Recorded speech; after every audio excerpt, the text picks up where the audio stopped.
Can't call it a comeback season. YG's out here for a reason. Tempting parts of the world. If you ain't down with a six, that's treason. Running the ball, we all in. All of the shots we're calling. All of the ops we falling. Do it over again in the morning. Can't call it a comeback season. YG's out here for a reason. Tempting parts of the world. If you ain't down with a six, that's treason. Running the ball, we all in. All of the shots we're calling. All of the ops we falling. Do it over again. Hey guys, so welcome to POV, Polly's Own View. I'm your host, Uaita, and this was a long time coming because it's something that I've always wanted to do, but never really had the opportunity or never really wanted to do it, or like was kind of confused to start off with. But you know, everything happens on God's time, I guess, and it's something that I've always wanted to do, like seeing other Pacific Islanders and other Polynesians just share what's going on in their life, and that's what I wanted to do, basically. So we'll start off. Okay, so we'll start off with the. I'll start first introducing my two special guests.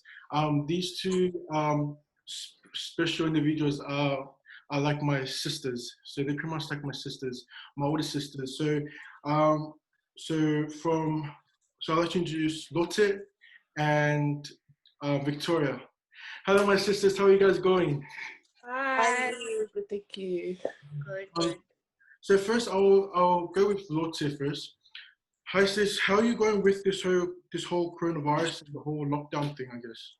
I don't follow the rules anyways.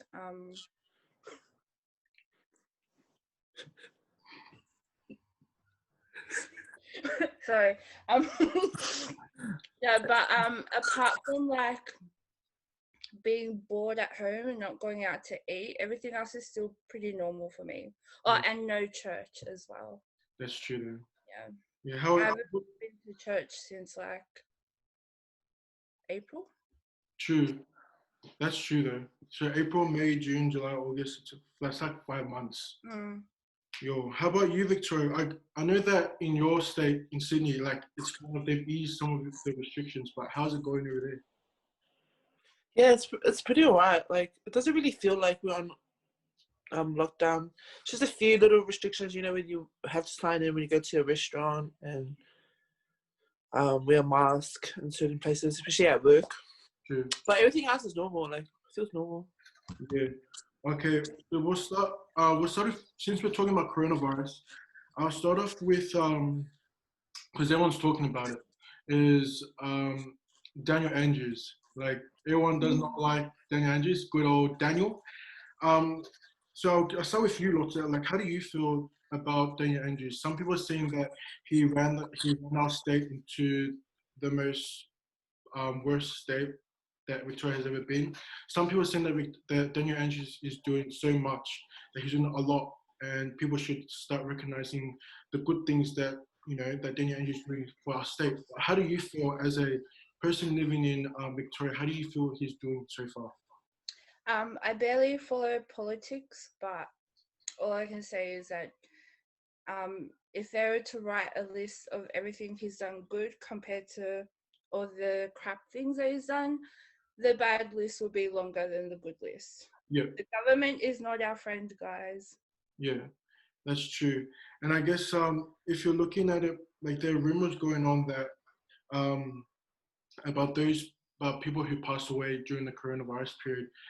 Some of them are not coronavirus related, and I guess that you know, there's been rumors and speculations going around that that the government pays 10 grand towards funeral costs for those people who have died, but the one thing that they have to do is say that it was corona related.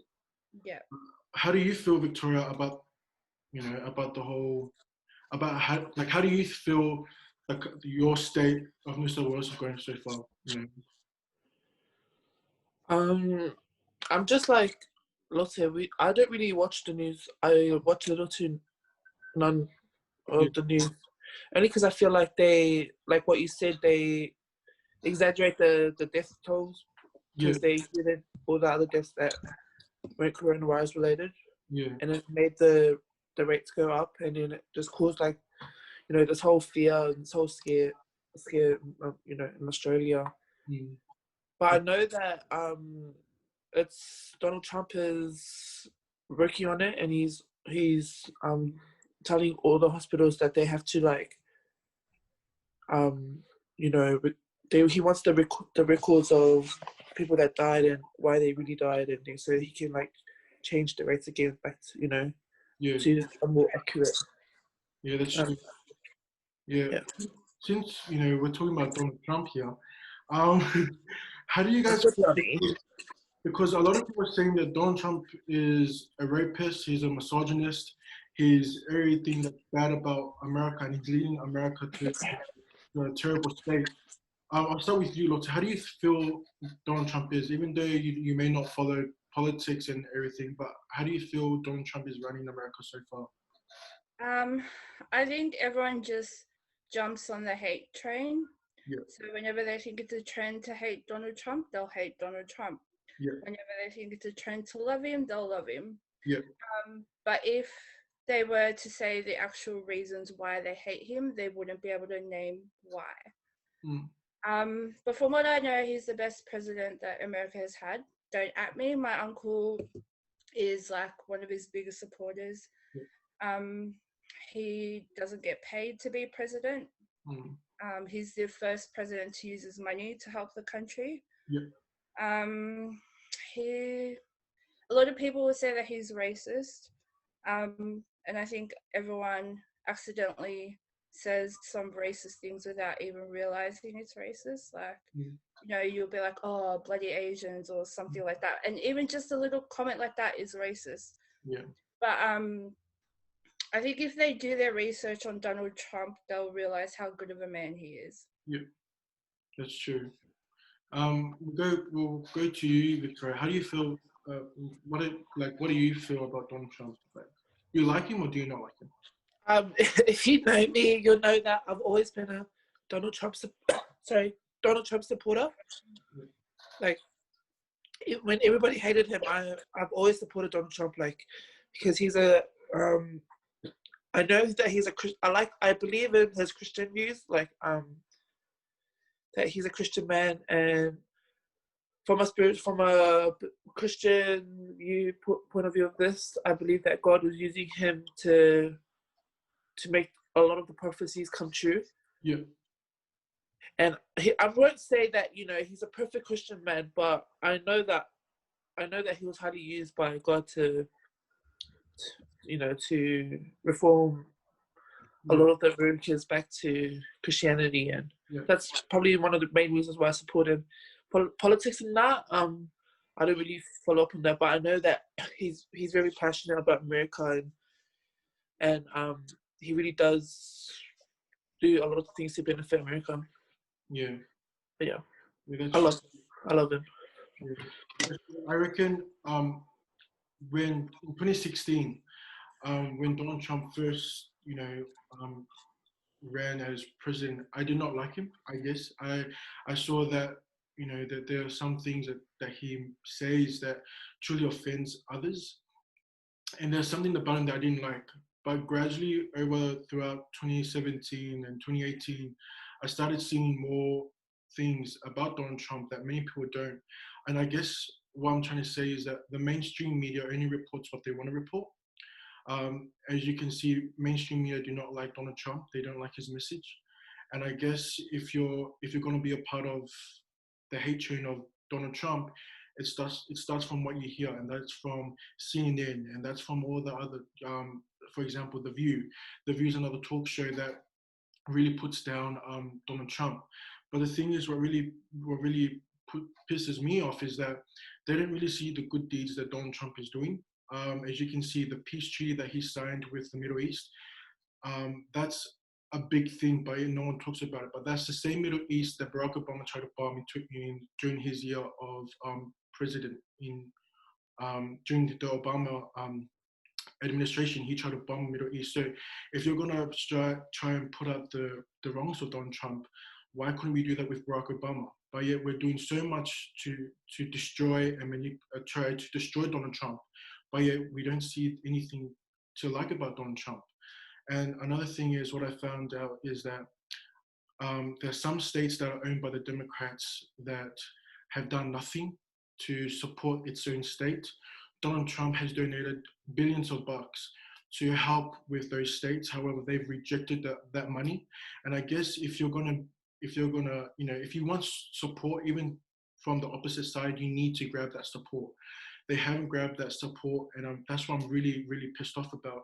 If you look at Baltimore, Baltimore is a state that's really struggling at the moment. With crime rates, it's soared up. With public housing, it's gone really bad as well. If you're looking at the education system, it has dropped significantly. You're looking at there was a statistic that pointed out that 1 in 9 black boy or a colored boy does not know how to do math. So if you do the statistics there and you look that state was owned by Democrats, they haven't done anything to improve the welfare or to improve the status of their own state. And that's what I'm starting to see. And now I'm starting to like Donald Trump, and many people do not like him. And I guess if you start looking at Fox News and try to understand what he's doing is for the best, then you won't be able to see, you just see the bad things of Donald Trump. But, it's funny because everyone who knows my dad loves Donald Trump. He talks highly about Donald Trump. And I guess with your parents too, like Donald Trump, everyone talks about Donald Trump, especially, Christian elders as well. And also, and I think people should need to open their eyes and be like, yo, Donald Trump is doing so much for the nation. But we'll cross live, we'll switch paths, we'll go to Black Lives Matter, because I reckon many people hated Donald Trump during the Black Lives Matter movement. And I'll start off with the Black Lives Matter. You saw, these are some people who died during the Black Lives Matter movement. You saw George Floyd, Breonna Taylor, who got shot 8 times. You got David, who was shot during the protests. You got Trayvon Martin, who was also shot. And these are the people who were shot during the Black Lives Matter protest. Not Black Lives Matter protest, but during the rise of the Black Lives Matter. But people are saying that Donald Trump does not care about Black lives. How do you guys feel? We'll go with you, Victoria, because people are saying that Donald Trump does not care about Black Lives Matter. Donald Trump even increased the police force, I guess. But how do you feel about Black Lives Matter? Good question. How do I feel? I'm not a supporter of Black Lives Matter. I support that I believe that Black lives do matter, but I don't support the movement that they are doing, especially with the protest. Lottie knows he's spoken on it before. I wasn't with the whole Black Lives Matter and all the protests and that. I just didn't believe that there was I just didn't believe that was the way to go about it. Even though you can't blame what one cop did to like George Floyd. Like when I watched that video actually like made me so mad. But just the way that people were going about it, for me, I see it in a spiritual view. Like racism has been around since forever, right? It's not and slavery and all that's been around for a long time now. But I just what was the question? Sorry. How do you feel about Black Lives Matter? That's the question. Well, Donald Trump doesn't care. Oh, you said that. Oh yeah, so Donald Trump does not. People are saying that Donald Trump does not care about Black Lives Matter movement. He increased during that time. He increased the police force, I guess, to protect.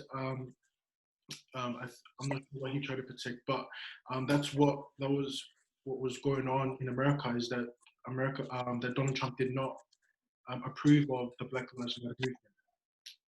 I'm not sure about that. I don't know if he approved it or not, but of course, there would be increase in, in police and all that, because what do you expect if there's like, millions of people protesting and looting and starting all these, you know, starting all these riots and that. So of course that he would increase police, enforcement. I just think that this is all heading towards a lot of people are just trying to make it a lawless country. Like, yeah. I believe that police are good because, law is supposed to keep us safe. We're supposed to follow laws so that, because if there was no laws, then everybody can do whatever they want. You can murder and get away with it, So law is a good thing. Mm. But I think like America is trying to turn it into a lawless country. Like, I don't agree with what that policeman did to George Floyd. That was very sad. But it doesn't mean that all cops are bad, and they're there for our safety as well. Yeah. And a country without laws it's just a lawless country, and it speaks about it in the Bible. Like, it's going to come to a point where we're going to have lawlessness countries, and that's biblical. So yeah, That's I true. don't know if Donald Trump supports it or not. I don't believe that he's not for it, but I think, yeah, no, I don't know.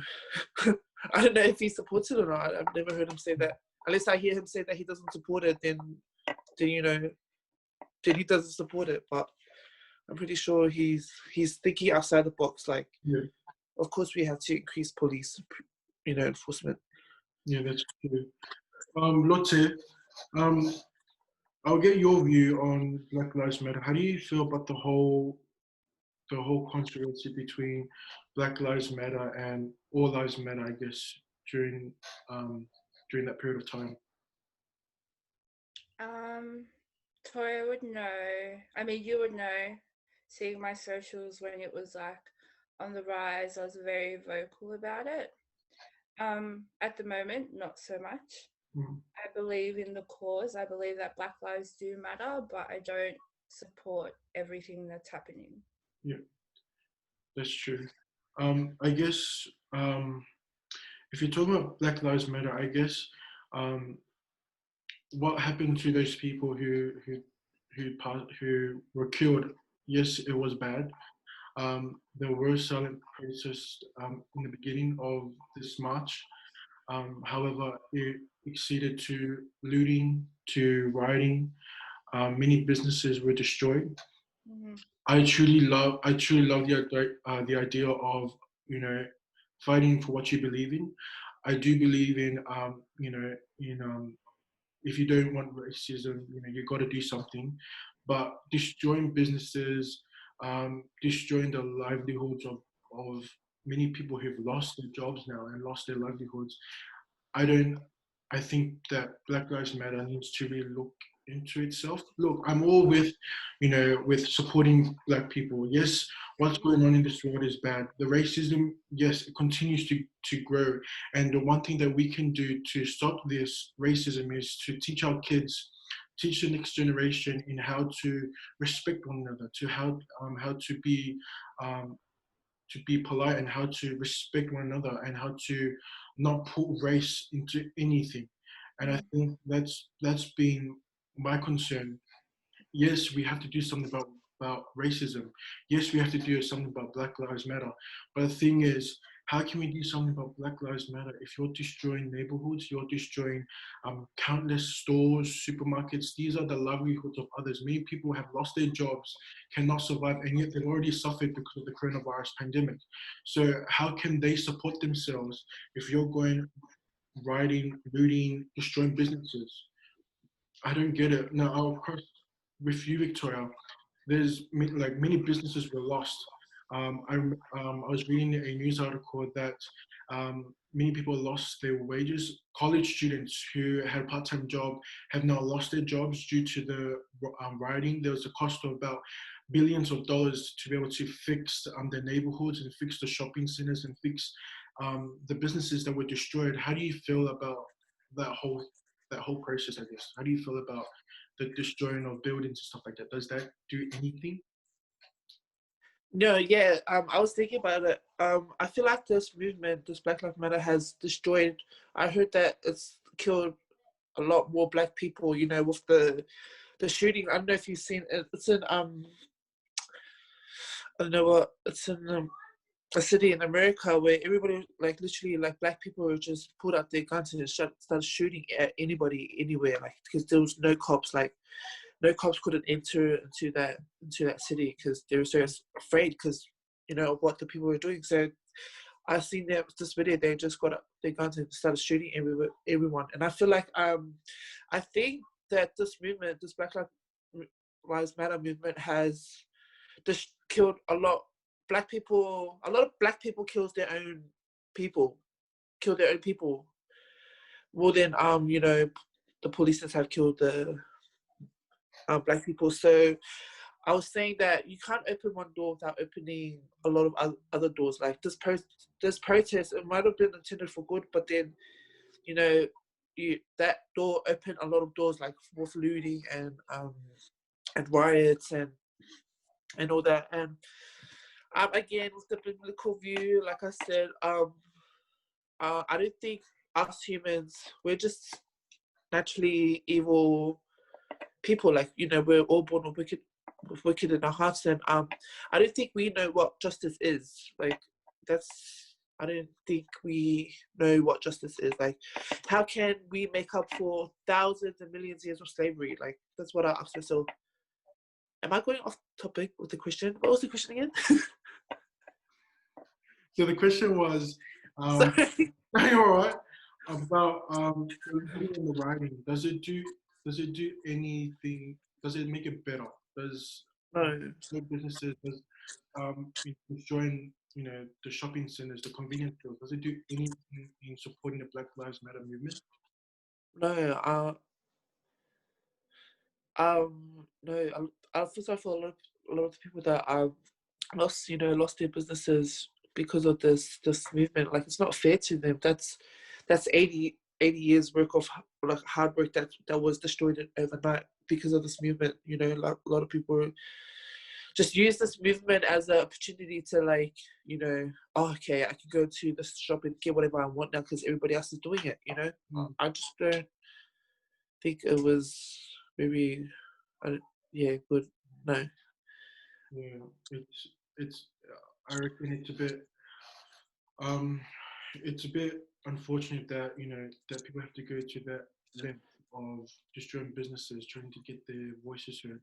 But Lotte, I'll go with you because there was a video that went viral on social media. I'm not sure where it came from, but it was a shop owner and his wife. They were trying to protect its own business, where the supporters of the Black Lives Matter movement pretty much beat them up in front of their store because they're trying to protect their store. That's one of the examples of how vicious, I guess, that those people were when they were rioting and when they were looting. But what is your view, I guess, with the whole rioting and the whole looting thingy? I just think it's pointless what they're doing. They're fighting for their freedom, but they're ruining everyone else's livelihood at the same time. There was another video that went viral of a white man I think it was a teenager or something. And there was a group of Black Lives Matter protesters and they were rioting and looting. And it was like, family stores. And he protected his own family store by shooting them with a gun. Now, everyone was mad at him, saying that they were just protesting, blah, blah. But when you watch the video, I don't blame him for shooting them. Like, I don't know if that sounds wrong, but if you have to protect like what you have. I mean, they're coming trying to fight for justice, but they're like making things harder on themselves by doing it the wrong way, if that makes sense. That's true though, because a lot of like what I have to say with this is that during the rioting and looting and during the whole destroying of stores and stuff like that, many of those store owners were actually African American owners. There were some of them were including white Americans who supported the Black Lives Matter movement. So for you to destroy another person's livelihood, I guess it's a question of is it worth it? Yes, if you look back in history during the slavery, during the uh, during the whole slavery movement, the slavery history, right down to here, we're still seeing racism. And at the end of the day, I guess we're gonna still see racism if Mm. we do not, as individuals, teach the younger generation on how to respect each other, how to not, bully someone because of their own race. And the reason why it's passed down to generations, down to the next, is because we're not being taught to respect others, to respect the different nationalities, which is kind of sad though. But we'll go to our next topic, and that is gang violence. I guess that's one of the biggest issue that's going on in, I reckon, Australia, but mostly in our Polynesian community. Um, but I'll start off with you, Victoria. What is your view about the whole gang violence, I guess? Um, I think that it all starts from home. Personally, in our culture, we don't grow up learning this stuff. We all of us somewhere we grew up in the church, but if a child doesn't feel like they're accepted with their family, or if they don't get what they need, like attention or love, then they go looking for it out in the world. And they, if they don't feel accepted from home, they'll feel accepted from a gang. It's. I just think that it starts from home. If you have home issues and you're looking for love, and that you're not receiving it from your family, your parents, you go out in the world and you look for it, and the world offers it to you. But yeah, that's what I think. That's how a lot of our Polynesian people join gangs, because they lack attention and they lack love, and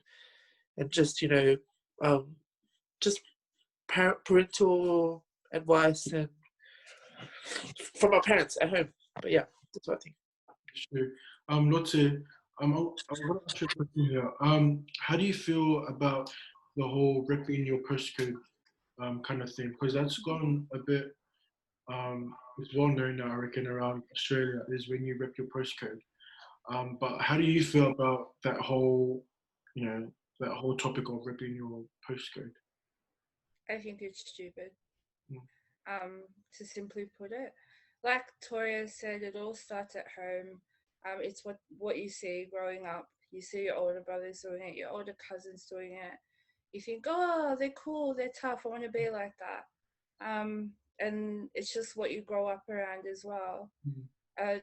The They can rep their postcode, but they'll fight for their postcode too. But it's a matter of, would they fight for their rights? Would they fight for something that actually really matters? A postcode isn't going to do anything for you. Mm. Postcode isn't going to get you anywhere either. So at the end of the day, a postcode is just a place where you live. It doesn't really mean anything more than that. It's just a random 4 numbers that your parents chose to live in, and unfortunately, that's what people decide to fight for. Wait, can I just add that? Sorry, sorry, go. I'm finished. No, can I just, like the government, they don't care about you. It's the same with your postcode. Your postcode don't care about you. It's like ripping your street name. Your street name depends on where your parents want to live. Yeah. It's not given to you. It's not special. It's random. Yeah, that's true.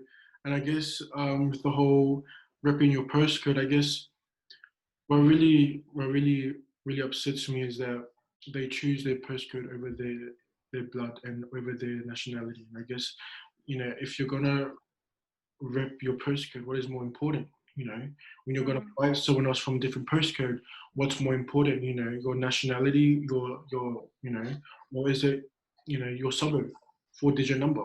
And I guess that people really need to look deep in themselves. And also, um, what really upsets me the most is that um, even if you're from the different compass direction, you know, whether you're from north, south, east, and west, you have a bloody problem. And I guess if you're gonna put it down if you're gonna put it down and sum it up, is that, you know, what are you gonna choose more? You know, is it a side? Is it a postcode? Or are you gonna, you know, rep your your country name, and are you gonna represent your country? These four-digit numbers. Sorry. I'll go back to you, Lottie. Oh no, I was just saying, it's just sad that people die over a postcode. Yeah. And and they would rather throw away their future over a postcode as well, which is really sad too. Yeah, it's kind of upsetting because a lot of our young ones, the next generation to come, have ended up in jail cells because protecting a 4-digit number, or ripping, you know, this their neck of the woods. I'll, but what do you feel about this, Victoria? About the whole, you know, ripping your side with the northwest, south, and east. I feel like I love how one thing I would say is that I love how our people has that willpower to fight for something that they believe in. Like, you know, if they really passionate about something, I love how we have that, like, you know, we can really fight for something that we believe in. Like, that's us with our family as well. Like, you know, you'll be like, oh, nobody touches my family. And I loved how us Polynesian, we have that sense of protective, like we're so protective of what's ours. I think we're all just naturally born with it. I also believe that we're always gonna be born with like division, like this division within you know, not just in our daily lives and our families, but also like with our areas as well. Because like I said, it all starts from home. Like, you know, you get to church and your parents, you feel like there's division in your church. Like, oh, don't really hang out with them. You know, it starts from like when you're young. Like, we've always had division. Like, we're just naturally born like, oh, you know, it's them and us. Like, even though we're one people, but like us with Tongans, you know, Samoans versus Tongans. Like, we always have that sort of like pride thing to always want to show who's stronger, who's better. Yeah.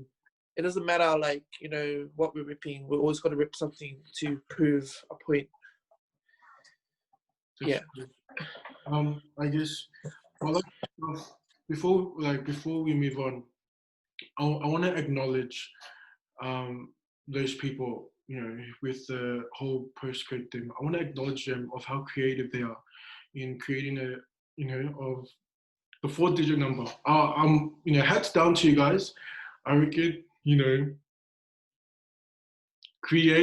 having that creativeness to being a, you know what, I'm gonna rep my postcode. You know, I reckon you guys, you know, should have won the creative award, I guess. You know, if I had to state it. But before we move on, my dad, it's funny because my dad told me, why is it that Polynesian kids never win education awards, but they win the most suspension awards? They win, you know, the most. My, my dad told me, my dad, my dad. I see lots of laughing, but my dad told me, you know, if these young lads went to go, she's still laughing. If these kids went and seeked a better education to support their parents, now that is what you call a true Samoan. That's what you call a true Pacific Islander. If you go get a good education, get a good job and support your parents, now that's what you call you know, a true Islander boy, a true respectful person. But if you're just going to go and, like what I said, be creative and go rep your postcode and, you know, start fights and start gangs, who will be there to support your parents? And I think, you know, and that's why many people look down. I'm not saying that it's, you know, domain, but I'm saying it's one of the reasons why many nationalities look down at our community, because we're mostly surround ourselves with violence, with trying to prove who's the bigger man and trying to prove who has the bigger brain. Mm. And I think that's um, the main thing that really bothers me, I guess. Also, one thing. Oh, sorry. Also, one thing is that we always feel the need to try and fit in. Like, we always need to feel like we belong somewhere. We're always trying to fit in with the world and what the latest trend and the latest styles, you know.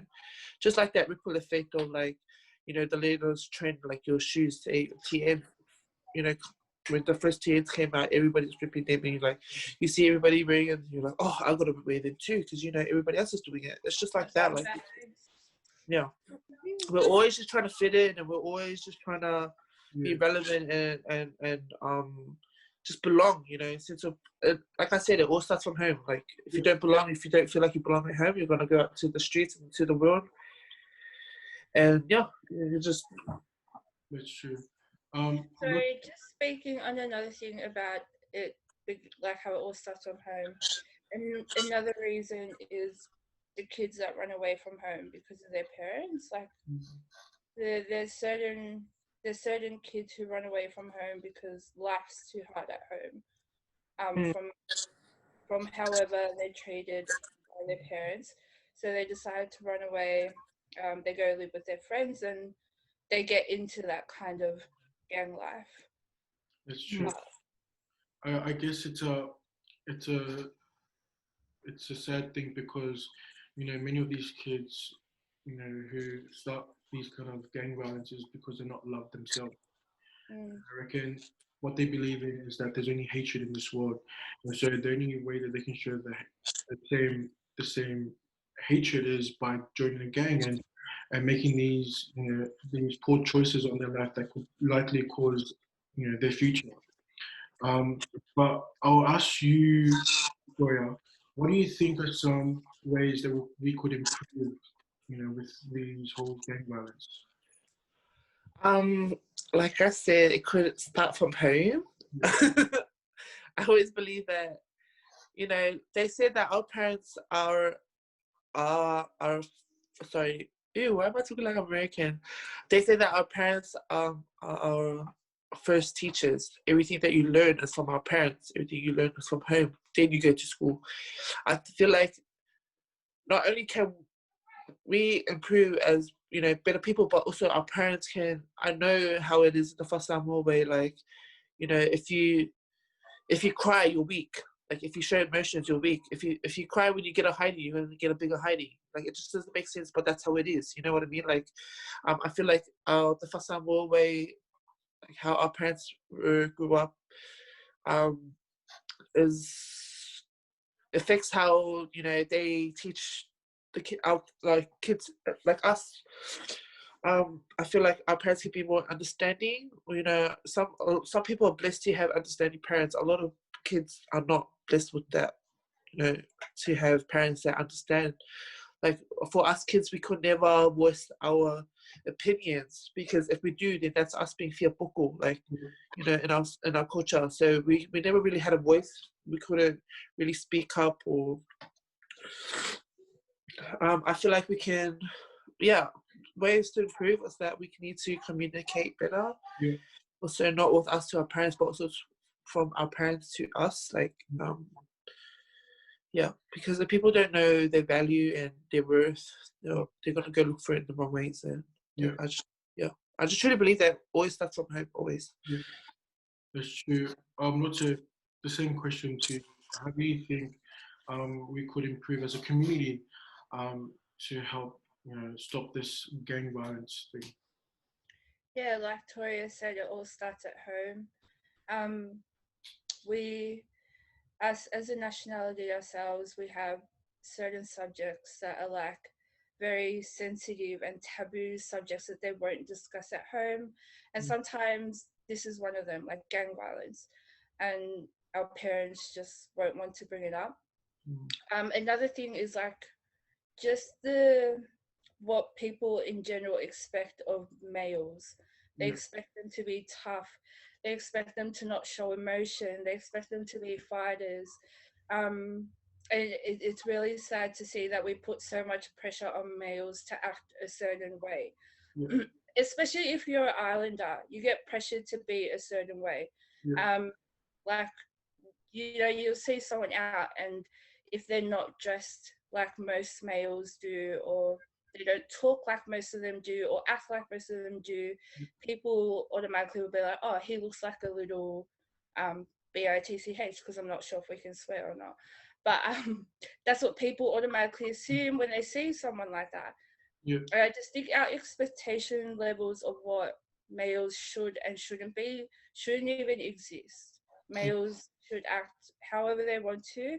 I think without that extra pressure, it would let certain guys act a way that they would prefer to be. Like, they would be more comfortable with being themselves rather than feeling the pressure to be like, oh, you know, be like the cool guy who walks around with shanks and sheaves and Yeah. one outs everyone, and yeah, and just their friends as well. Obviously, your group of friends reflect on the kind of person you are. So I think to choose better friends, Yeah. and for everyone to just be open about, if you've overcome, like, if you've come out of a gang and you've become a better person, try and help other people that you see going through the same kind of struggles that you would have went through as a kid. Because obviously people aren't going to believe someone like me talking about it. They're going to look at me and be like, oh, she was never in a fight, she was never in a gang, she doesn't know what she's talking about. Yeah. So hopefully more people decide to get up and speak about it and try to prove that this isn't the life that you want to live. Yeah. That's true, and I reckon I've got to touch base with the parent thing. And I'm not a parent myself, but as a child, I reckon most Islander parents they try and teach their kids the way that they were taught and the old school, I guess. Um, but not knowing that us kids nowadays are more different than kids back then. And I think with identifying different mental health issues, I guess many Polynesians, parents grew up being like, oh, if you're going depression, probably rest a bit for 2 days, and the third day you'll be better. And I think people, it's just that um, they were not educated enough about the depression, the anxiety, what's going on at school. And I do know that many parents, when a kid opens up to them about about dating and about parents kind of push it off a bit. And I reckon if there was a bit more love, I reckon, because I know many, with my job, I guess, working with kids, seeing many of them, just they feel that school is the most safest place to be, mostly with Pacific Islander kids. They say that school is the most safest place that makes them feel that they can be themselves. When they go home, they have to play another part. And I guess parents need to show a little more love than discipline.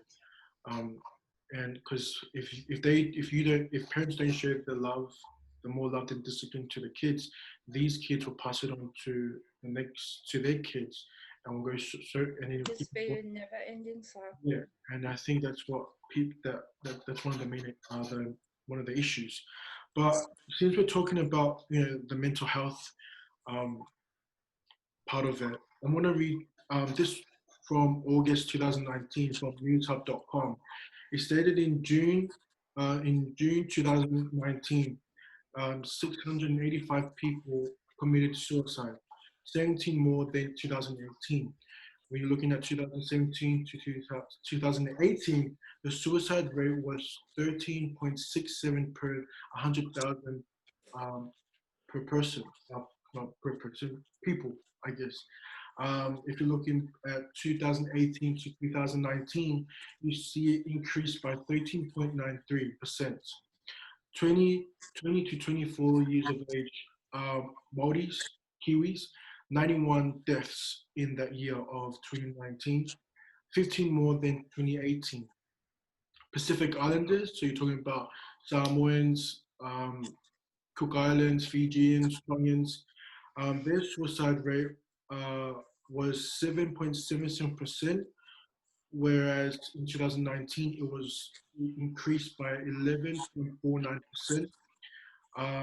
It was 23 deaths, I guess, in 2018, which increased to 34 deaths of youth from Pacific Islander community in that year of 2019. And I guess it's probably increased a few more, I guess, especially in this coronavirus period, because many of them do live independently, um, and which cause, I reckon, many people suffer from mental health issues due to living by themselves. But I'll ask you, Lotte, um, why I want to ask you, because many Polynesians don't open up, and they refuse to open up because I'm not sure whether it's because of what they were taught by their parents. But what do you think? Why do you think Polynesians do not open up about their mental health? Yeah, like I was saying before, they're pressured to act a certain way, to not talk about their feelings. Mm. And I know with most Polynesian parents, if you were to open up about your feelings, they usually sweep it under the rug, Mm. and just say you're overreacting, or no, it'll be fine, blah blah. And you never really get down to what the problem actually is when you speak to them. Yeah. Um, and why another reason why we can't open up. And I feel like in this time of day, if you were to talk about your problems with like a friend or a family member, we're so used to joking around about things that it automatically turns into a joke. And the subject changes, and then they're just like, oh, no one takes me seriously, so they don't bother to talk about it again. Yeah. And and another reason why would be would be being trapped in like an abusive relationship and not knowing who to tell. A lot of the times that is the reason. It's Yeah. just being trapped. And usually from what I know, when people are trapped and they try to come out and tell someone about what's happening, Yeah. or just even things that happen in between the family, people never usually believe them. Yeah. And that's another reason why from what I've seen, a lot of the reasons why people commit suicide in the Polynesian community. Yeah. That's true. Victoria, I've got to ask you, because like what you mentioned before when we were talking about gang violence, is that stigma on Polynesian boys, young men, which includes, if you're crying, you're called a suki, and so forth. But what, what do you think about the whole stigma of boys not being able to speak up because they'll all kind of call them a horse? How do you think? I think it comes back to our culture. I was saying this other day that in Samoan, we don't have words. We don't have Samoan words for anxiety. Yeah. We don't have a Samoan word for depression. We don't have a Samoan word for mental health. That's just sort of, we don't have words to express that kind of stuff. So our parents don't really understand what that is. They just taught that you're just supposed to be the certain way, for how their parents told them they're just supposed to do this, do that, do that. You're not allowed to think otherwise. They're not allowed to think for themselves. Not allowed to be expressive. I just think that it comes down a lot to like Alpha Samoa way, that it takes a toll onto, like, it's getting passed down through families, but our parents should understand that it's different in this generation, because we're not born in Samoa, we're born here.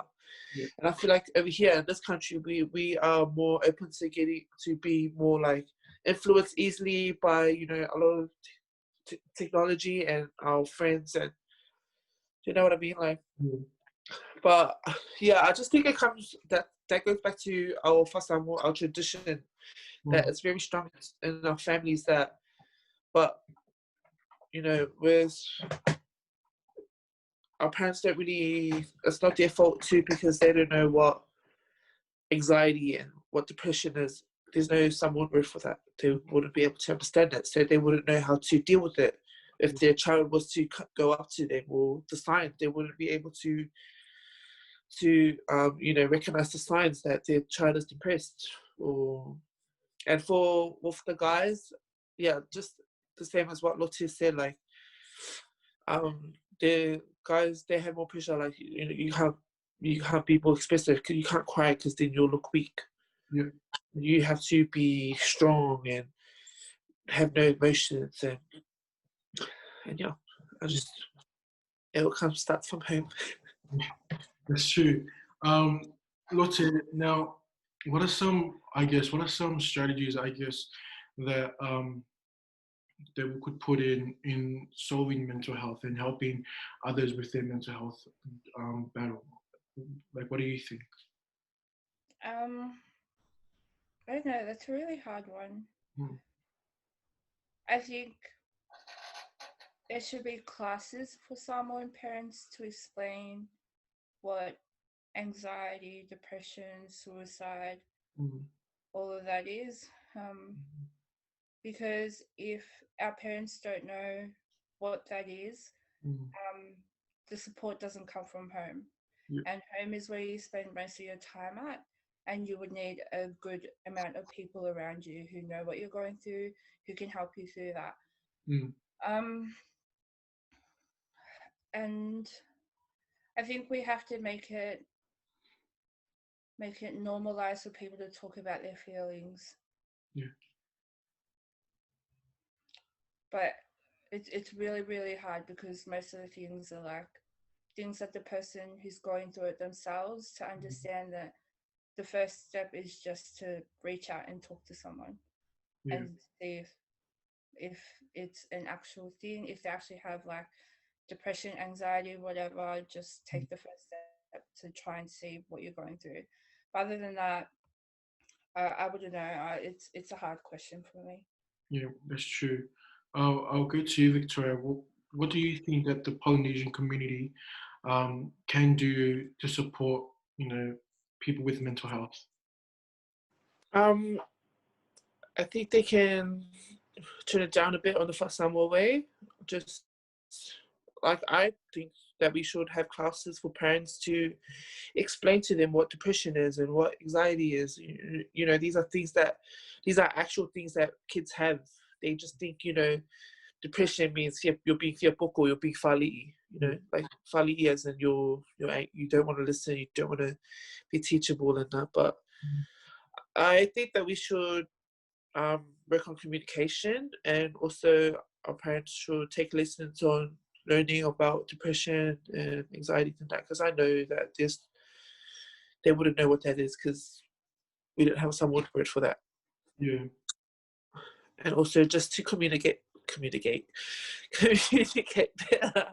in our house, in our homes. You know, make it a safe place for kids to feel like they can open up to them, and you know, just to listen, just to hear, and just to understand.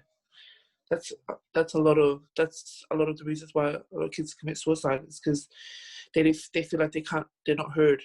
Yeah. They like a lot of the times I can relate to, because I don't know if you guys, but I felt like there was one point in my life where I wanted to commit suicide only because my parents didn't understand. They wasn't understanding how I was feeling, and that's one of the main reasons why a lot of kids commit suicide, because they're not being heard. It's a serious topic, I guess. I'm going to say, because you know, working with the Islander kids in Melbourne's north, I guess many of them have Christian parents. Many of their parents tell them, pray. Um, you will seek the answer. And I guess many kids do pray, but they don't know, what's going, the result of their prayer. Um, but what I tell the kids is that sometimes in life when you pray, um, for God to help you with your mental health issues, whether you're depressed, whether you're you know whatever it may be. Sometimes God will put a person in your path to help you, and that is God answering your prayer. If you talk with someone, um, that's another way that God may be able to answer your prayer. If you talk to someone, yes, you can talk to God, and that's not a crime if you talk to God. But also sometimes God puts people in your path to help you with your mental health, um, to help you with it, whatever you're going through in life. And I think also um, you know especially in the Pacific Islander community, if you are a pastor's kid, if you're a elder's kid, or if your parent has a position in church, sometimes that pressure can be put upon you, even though you don't want that even though it's not your position to take, but it's your parents' position. Sometimes people, especially the adults, they put pressure on the young kids, on their kids to look a certain way, and sometimes it's a lot of pressure on some of the kids, who have parents who have positions in church.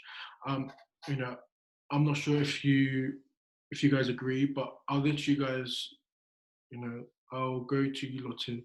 Do you reckon that kids with parents who have positions in church, um,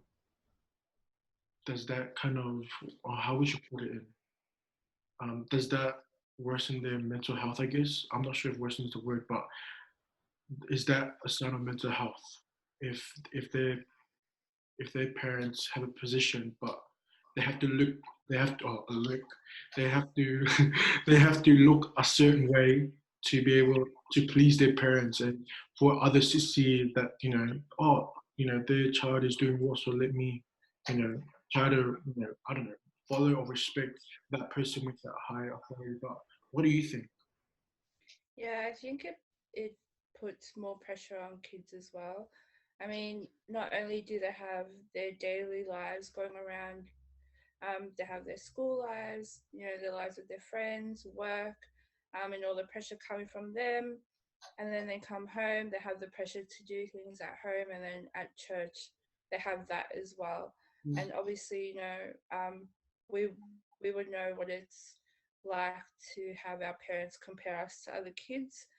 Oh, why can't you be like this kid? At church they do this, they do that, they wear this, they wear that, or they uphold you to a certain position, like if you're a pastor's kid, they don't want you to step out of line one bit. Even being like, my dad was only the Failo Kusi at church, and my mum would always want me to dress a certain way every Sunday, and to act a certain way, to not dye my hair, to not cut it weird, um, and that just stressed me out even more, knowing that I couldn't express myself in certain ways like everyone else could. Yeah.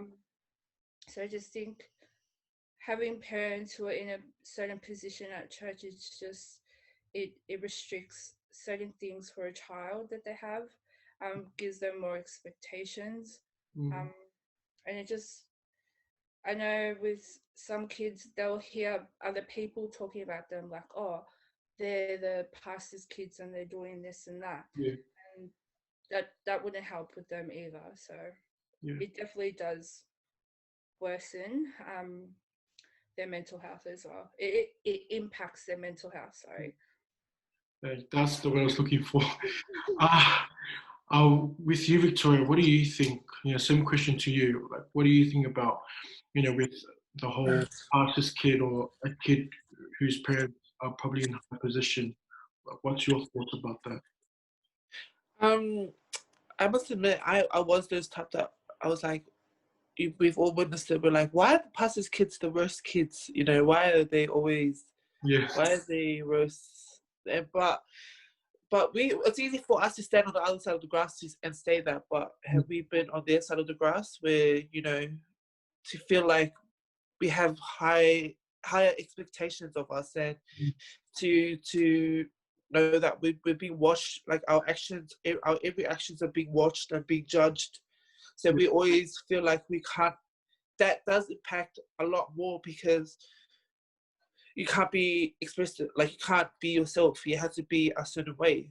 Yeah. Because if you try to be like something, you know, be yourself, people are judged. Like, oh, you know, because of the expectation that's of pastors, of what we think pastors' kids should be. Yeah. You know, but I just want to touch on what you said before on how our parents will just tell us to pray. You know, to pray to God. If we try to be expressive of how we feel, they will just tell us to pray about it.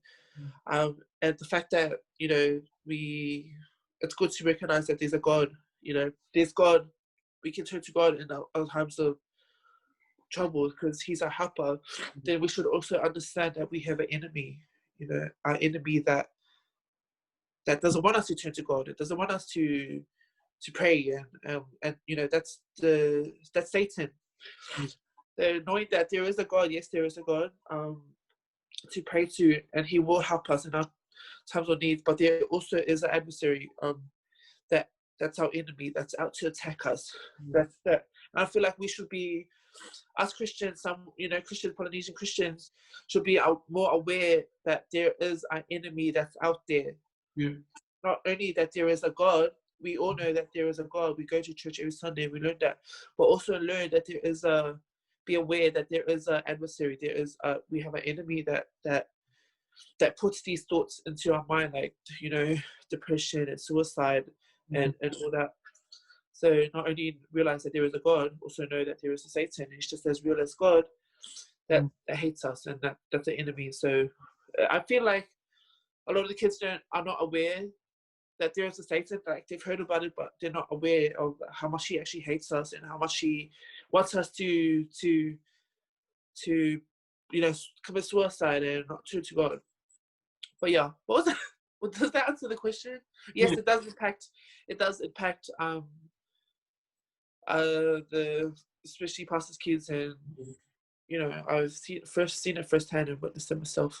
The pressure that the pastors' kids have, and that's why they just turn to be.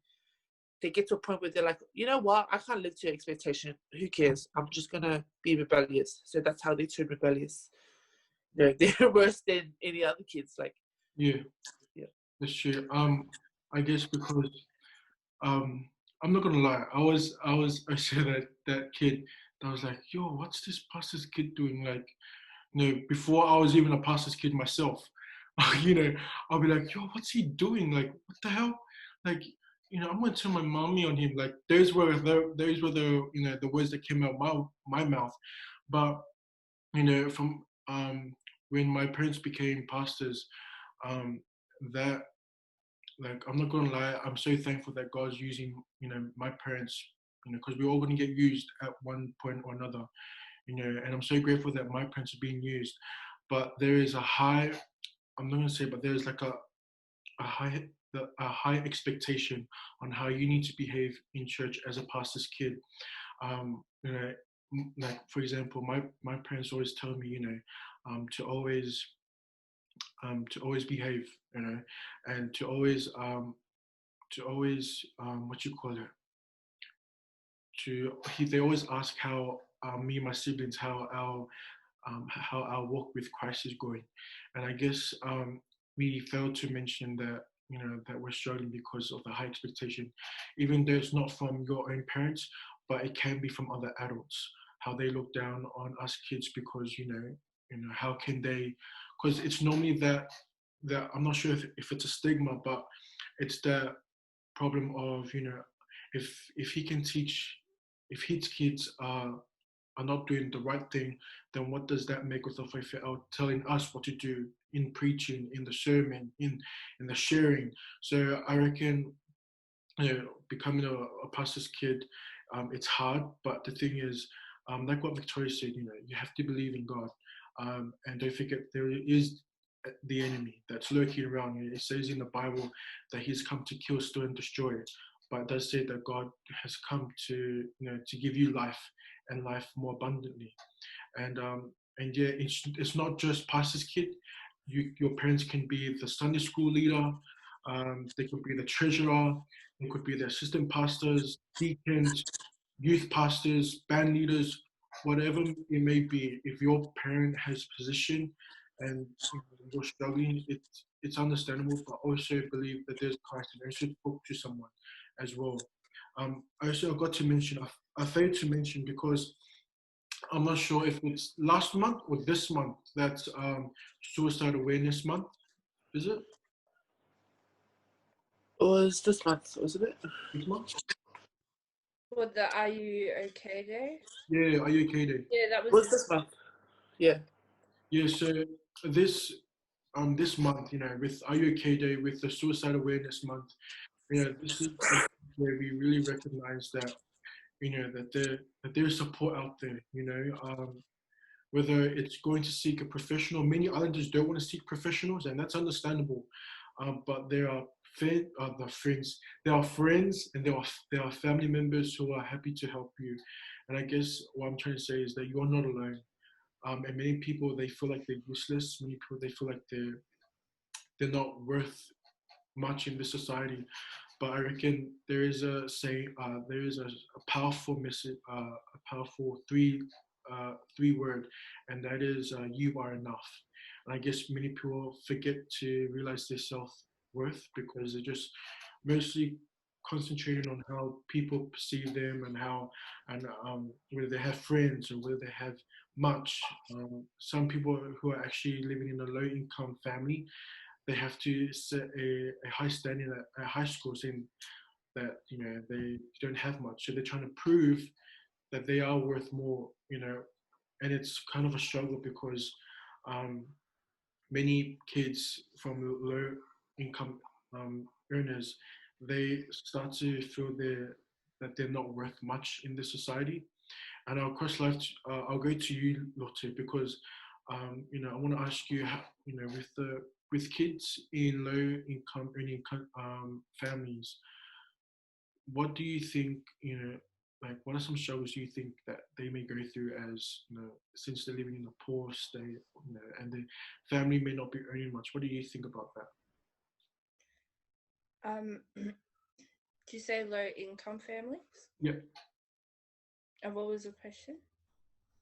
Ah, do you think that low income families with their children, with their mental health, do you think that they always have to try and prove that their family's not poor in at school and stuff like that?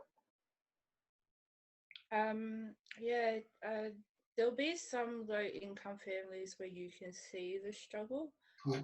just by what they wear, and and some little kids have loose lips, and they'll talk about how they struggle at home. Yeah. And from what I know is that most troubled kids come out of low income families. Yeah. And then there's the other percentage of low income families would um, who would spend money on material things rather than taking care of themselves, just to try and prove to the world that they're not poor. Yeah. And in that way, obviously, it'll affect their kids' lives and their lives themselves, and um, it just puts stress on their minds, like having to worry about when their next meal is going to be, or will my kids still afford to go to school, Yeah. or will they have a uniform, will they have their school books, just small things like that. And obviously that affects how their kids will be growing up inside of school as well. Yeah. And not being able to have the chance to get a full education. But yeah, I just feel like low income families, the parents always put pressure on kids as well Yeah. to be successful, to, you know, or when they get the job, or when their kids get a job, you know, give me all of this, and you know, you don't need anything because I've done this for you, and Yeah. so on and so forth. But um I'm pretty sure in statistics as well, most children or adults that would end up in jail or would commit suicide were usually from low income families too. Yeah. That's true.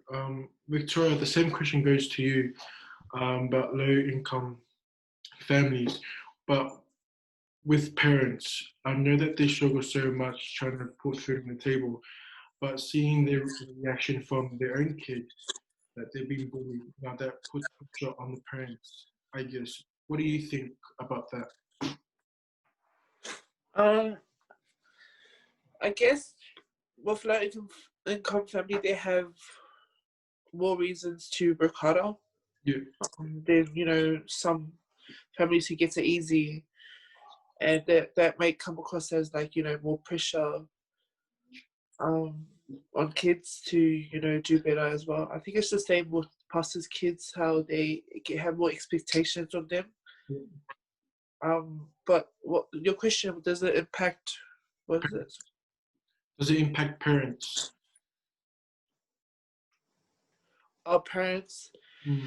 Yeah, I mean, you know, what parent doesn't want, you know, their child to be successful? And I'm pretty sure a lot of our Samoan parents, our Polynesian parents, you know, they'd rather, if they have $2, they'd rather give us kids the whole $2, and they'd rather not eat. Yeah.